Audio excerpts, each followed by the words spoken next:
কাল তো একদম ভোরবেলা সকাল সকাল আমি 4 ছেলে মেয়েকে নিয়ে বেরোবো। হ্যাঁ, এই যাও। কটা দিন তুমি একটু খুব সাবধানে থেকো। হ্যাঁ, আর দয়া করে নেশাভানটা, ওই গাঁজার টান, চরস, এগুলো একটু একটু কন্ট্রোলে করে খেও। কেননা আমি না থাকলে তো তোমার আরও সাপের 5 পা। আর ওই নন্দী ফিঙ্গিটা আছে তোমার, চামচা দুটো, ওই দুটো তো আরও বদমাইশ। আমি না থাকলে তো ওগুলো আরও মাথায় চড়ে বসে। আহা করলে তো হবে না। আমি এক রাশ মাথায় চিন্তা নিয়ে বাবার বাড়ি যাই। বছরে এই 5টা দিন আমি যাই, বছরে ওরা কোথায় একবার। কোথায় কোথায় এখন এত কথা বলো না, ওরা কোথায় গেছে? কাউকে তো দেখতে পাচ্ছি না। এই লক্ষ্মী, সরস্বতী, কার্তিক, কোথায় রে তোরা? ওরা মনে হচ্ছে প্যাকিং এর কাজে ব্যস্ত আছে, জানো। গণেশ গণেশ কই? গণেশ তো আমার ভীষণ বাধ্য ছেলে। গণেশ আমার এত ভালো ছেলে না, দেখো চুপ করে শুয়ে আছে। ওই আমার একমাত্র বাধ্য ছেলে। তবে কি বলতো, এই যে গরমটা পড়েছে না, এই গরমে না গণেশ খুব হাইপার হয়ে গেছে। এইটাই আমার চিন্তা, জানো, যে ওখানে গিয়ে তো আরও গরম লাগবে। হ্যাঁ, আরও যদি হাইপার হয়ে যায় আমি কি করে ওকে ম্যানেজ করব, এটা নিয়ে আমি একটু চিন্তায় আছি, জানো। আর একটা বিষয় আলোচনা, মানে আমি লক্ষ্মী আর সরস্বতীর কথা বলছি। আমি গত বছর থেকেই লক্ষ্য করছি, গত বছর যখন গিয়েছিলাম বাবার বাড়িতে, তারপরে আসার পর থেকে ওদের আমি দুজনের হালচালটা অন্যরকম দেখছি, জানো। কি দেখেছো? কি দেখেছো মানে, কিছুতেই এবছর শাড়ি নিল না।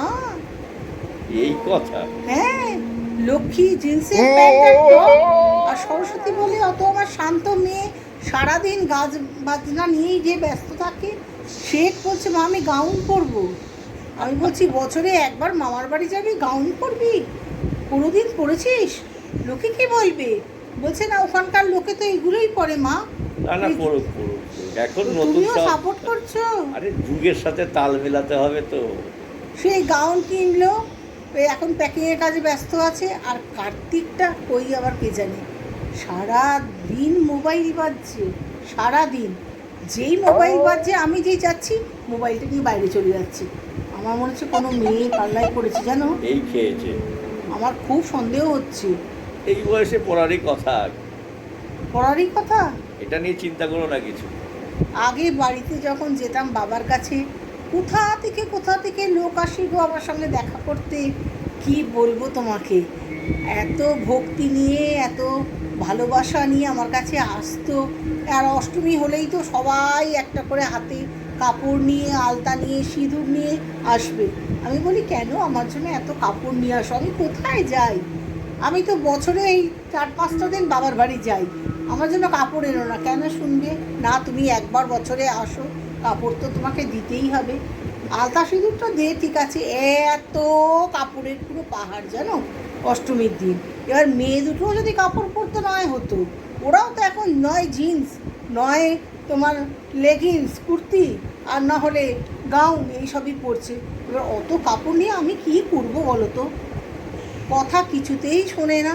তো যাই হোক, যাই, ভালোভাবে একটু ঘুরে আসি। আর যাও। আমার চিন্তা মাথায় থাকবে, না না, বেশি চিন্তা করো না। তুমি খুব সাবধানে থেকো। আমি খুব ভালো থাকবো। হ্যাঁ, তুমি তো ভালো থাকবেই, আমি জানি। সারাদিন গড়গড় করে গাঁজা আবার টানবে এসব কেন? আর পড়ে থাকবে। এই তো তোমার অবস্থা। না না, তুমি যাও, কিন্তু চিন্তা করো না। মোবাইলটা চার্জে দিও, ঠিক আছে? হ্যাঁ, দেবো দেবো। আর আমি কিন্তু ওখান থেকে আমি রোজ ভিডিও কল করে দেখবো। হ্যাঁ, রোজ ভিডিও কল করবো। হ্যাঁ।